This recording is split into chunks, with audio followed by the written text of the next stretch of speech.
All right, here's one for you. I'm going to shamelessly steal it from another podcast. I don't even care. I'm not going to tell you which podcast. So you're gonna have to go and listen to all the podcasts to find out which one it is. What's your earliest travel memory? Earliest travel memory, Jesus. God. That I can remember or that I know that I went on. No, well, I mean, you can tell us your first holiday, but what was your first travel memory? Like, what can you like? Do you see where I'm going with this? What do you remember? Like the first thing you remember? So it'd probably be like a family vacation. For you guys that don't know, I've sort of chatted with Tom before. I have family in Barbados, which is a great place to have family. My grandmother lives out there, so when I went out there, I was probably about, from what I can remember, I was probably about 11 when I was out there. That was probably my earliest travel memory, and just visiting my grandma and grandfather out there.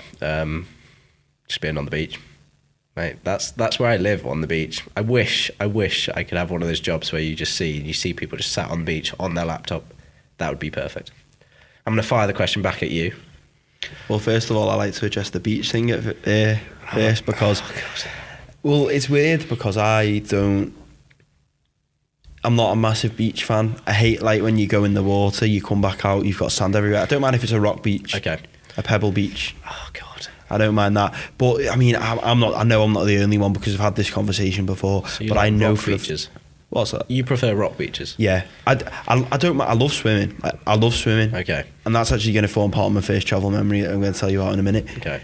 But I can't stand when you go in the thing, you go in the sea, you come back out, you dry off, but you just got sand all over your feet, in your pants, in your hair. But I love what it does with your hair. It's like a wax in your hair, and it makes your hair look epic. I always think it makes my hair look epic when I get out of the sea. See, I don't know, for me, it's not. Well, you use hairspray, as I learned like 5 minutes ago.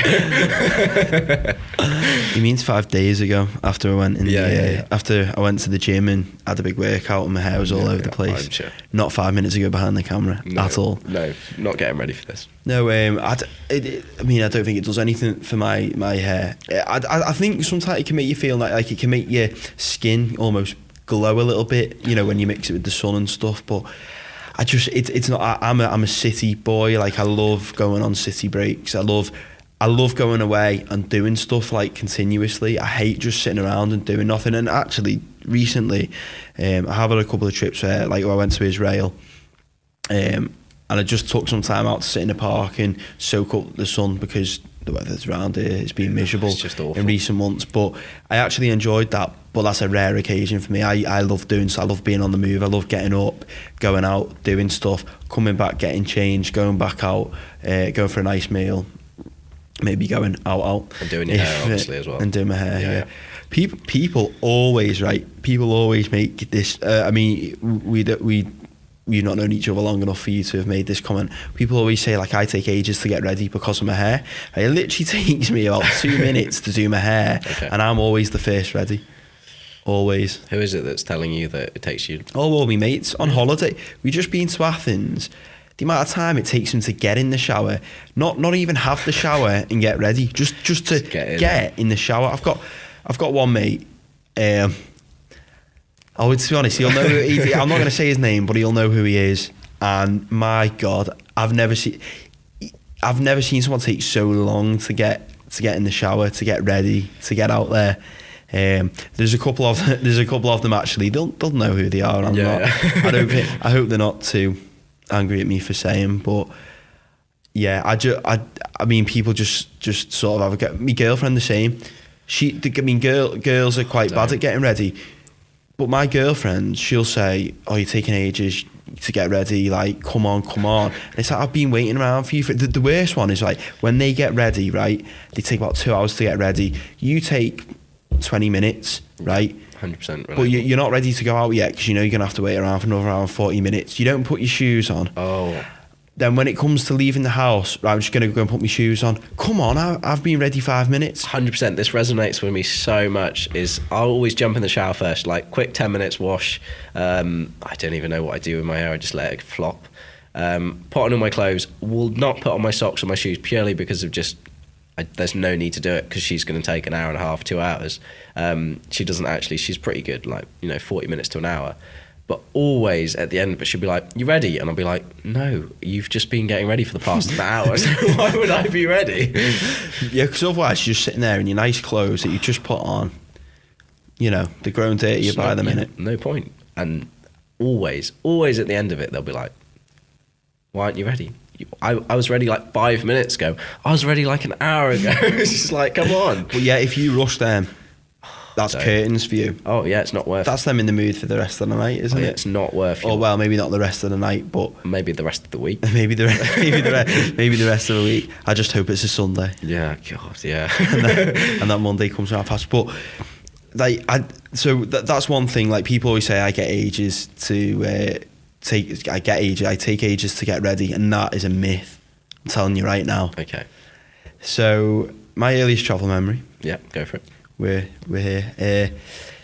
My granddad's dead. He died a few years ago. And me nana, who is still alive, and she actually still has this. She has a timeshare in Scotland near Aberdeen. It's in a place called Ballater, which is next to Balmoral, where the Queen's summer residence is. I was literally going to say, because my family's also Scottish and it's up in Aberdeen as well. So I was going to say, if you're about to say like the village where my family's from, this is going to get a really interesting podcast. And is it? Well, no, it's Huntley where my family's from. Nah, moving on. Well, I'll never know. Yeah. What is the village? Do you care to divulge? Yeah, it's called Huntley. It's up near Aberdeenshire. It's my grandfather and my mum grew up. I've been up and visited a few times, but I wouldn't know the local area, so I wouldn't know. It's a nice part of the world, though. Oh, it's stunning. Not when it's raining and windy, but... No, but it kind of beats being at home a bit, I think, because it's just a change of scenery. It's something 100%. A bit different. And anyway, they've got this timeshare. They've got like a lodge, and it's weird. You go in on the top floor. So you go in on the top floor, and and the sort of the downstairs is like on the edge of a cliff, so it's like goes like underground. Sort of. Sounds epic. But in this lodge, you've got like a sauna, like a jacuzzi bath. Like, sounds epic. Yeah, and like you've got like them beds that like come down from the wall. Out of the wall. Yeah. So you've got a double bed for that. You've got a bedroom with 2 twin beds and a bedroom downstairs with double beds. It looks out onto the tennis courts and over the lake. It's really cool. Yeah. So my earliest travel memory was being there. I think I probably went there for the first 10, 12 years of my life. Every I'd say most years.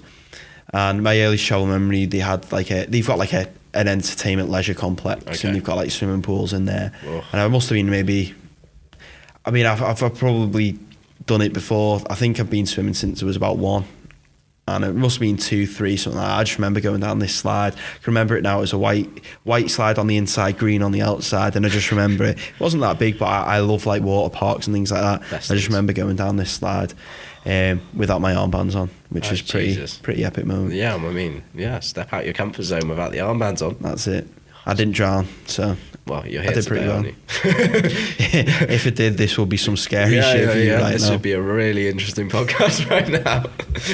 Yeah, most haunted Media City edition. No. Going back to my first travel memory, what actually triggered the question in my mind was when I mentioned about Americans basically thinking we all sound like the Queen, which isn't true, as you can probably tell from this podcast. Yeah.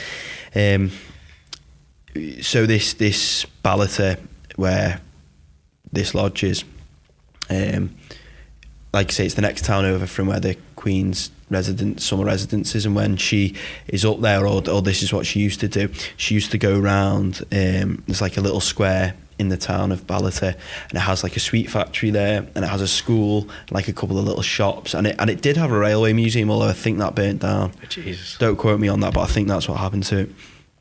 And I was with my granddad at the time, and the problem is like no one really believes this story, so he's the only person that could back me up, and unfortunately he's passed away now. So I'm not lying, and we went out in the morning early to get petrol. I mean, me and him used to wake up like 7 o'clock in the morning, like or 6:30, 7, get out and about. We went down to the petrol station, and someone because the Queen didn't announce like in advance when she was doing a visit. She kind of just turned up, and people, it's such a small town, people would congregate.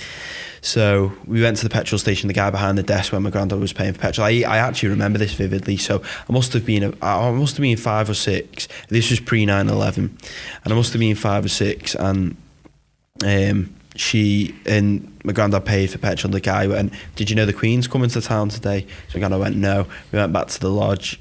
My mum, dad, brother, and my nana were there. And my granddad asked her, "Does anyone want to come see the Queen? She's meeting. She's coming to the town today." They all said no. So we just went down, just me and him, parked up. We went to this square, and what they did was she came in with a sort of motorcade, black cars, and they had like this square. Entourage. Well, no, this square like with railings around, so you could go and stand by the railings. And there wasn't that many people there. We were probably talking 100-200 people, if that. It was only a small town, but a big event for that time. Yeah. So she gets out of her car, and everyone's there like, "Oh, the Queen," and she actually like walked around and was saying hello to people. And I remember my granddad like sat me on this like metal fence, this barricade thing, and I was sat on it. And he was kind of like holding me behind me, and she came around saying hello to everyone and like said hello to me and my granddad, so cool. and like shook her hand and everything. That's epic. I don't know if I was supposed to, but I'm not even sure. Like I was quite like, when I was younger, I was a bit cheeky like that. Yeah. So I probably like went like that, and she like shook my hand. I think she was probably shaking loads of people's hands, but yeah, I thought I'd shake hands with the Queen. So when I was 5 or 6, that was probably the most fresh in my mind early travel memory. Well, that is a really early travel memory as well, like 5 or 6, like.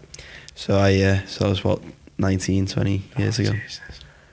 Well, no, 18, 19 years ago. That's like an epic first travel memory though. Like, but yeah, that's pretty cool. That's actually mad. And I know it's only Scotland, so it's not like I jetted off to Barbados like you, but.